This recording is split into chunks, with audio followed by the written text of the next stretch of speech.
Как вы видели на моем канале, я снимаю видео о своих внедорожных экспедициях и затем монтирую фильмы об этом. При этом мне хочется не просто показать драйв и красоту поездки, а сделать это информативно. И прежде всего для этого требуется отобразить мое путешествие на карте. Зачастую это происходит в виде движения трека по карте и отображения интересных точек. Сегодня я поделюсь своим опытом создания подобных интерактивных карт, и вы сможете использовать эти приемы для создания своих собственных роликов, будь то путешествия по дорогам, внедорожные поездки или даже путешествия по рекам и морям. Это действительно насущная проблема для многих, кто делает видеоролики о путешествиях, и подобный интерактивный маршрут будет служить украшением вашего фильма. Я, конечно, буду показывать на примере своих карт из своих внедорожных экспедициях. Итак, наша задача — отрисовать движение трека на карте, возможно, обозначить какие-то интересные точки, будь то достопримечательности, места стоянок или предупредить об опасностях на маршруте. Для этого существует несколько способов, и мы начнем от простого к сложному. Первый способ я называю маскирование. Движение трека мнимое, и на самом деле он не движется, а располагается над картой и постепенно открывается за счет маски. Этим способом я пользовался ранее в Sony Vegas Pro для быстрого создания движения трека. Открываем программу SAS Planet, выбираем ту карту, по которой будет двигаться трек, например, OSM, и выделяем интересующий нас фрагмент. Немножко приблизим масштаб, чтобы было поподробнее, и сохраняем карту в JPEG. После этого создаем вторую карту, содержащую помимо подложки сам трек. Для этого включаем отображение трека и экспортируем еще раз в тех же координатах.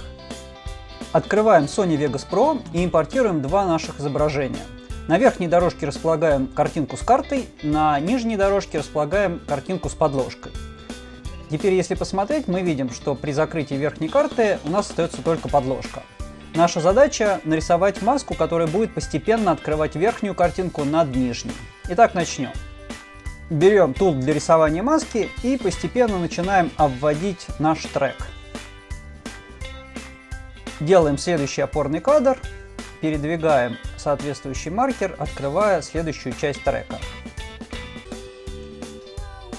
Процесс это долгий и утомительный, и чем более плавно и качественно мы прорисуем эту маску, тем более плавно и красиво будет двигаться наш трек. Преимущество этого метода в том, что мы отображаем реальный трек, полностью повторяющий наше путешествие. Таким образом, мы можем открывать любые другие объекты на верхней карте, например, точки или названия объектов. А также можно делать панорамирование всей картинки по кадру.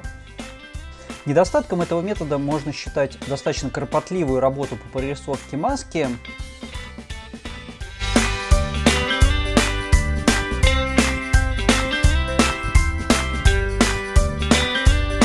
Итак, наша маска готова, давайте посмотрим, как это выглядит в Sony Vegas. А теперь еще раз полный экран.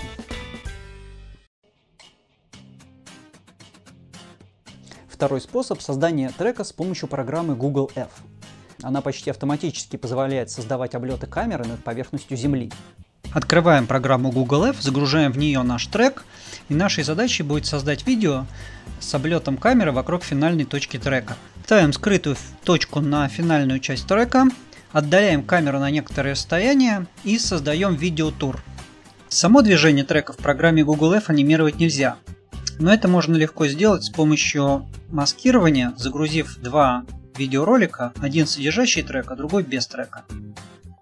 После этого нам остается только записать готовый видеоролик с помощью созданного видеотура. А теперь еще раз полный экран.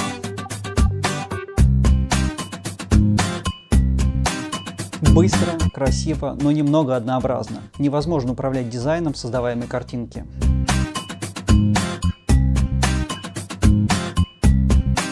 Третий способ — ручная прорисовка трека в программе Adobe After Effects.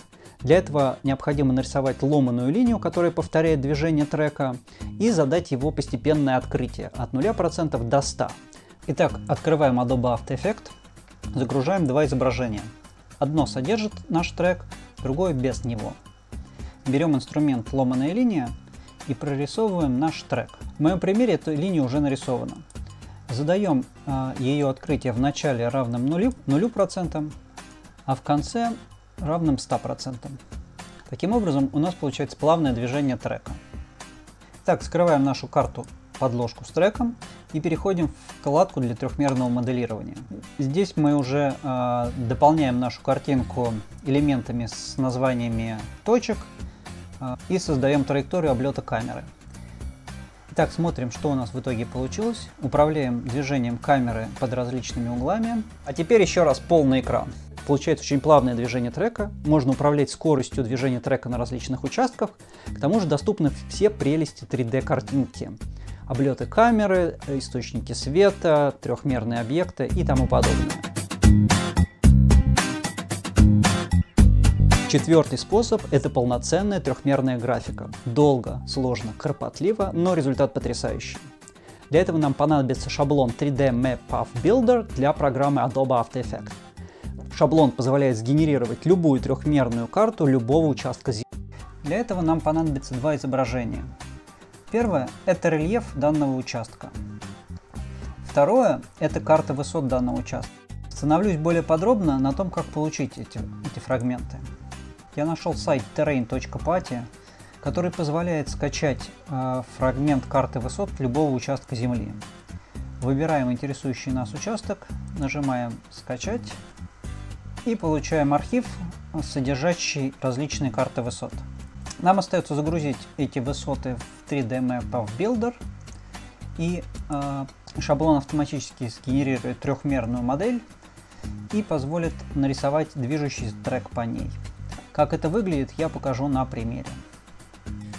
На этом все. В приложении я выложил ссылки на более детальное описание по каждому из примеров.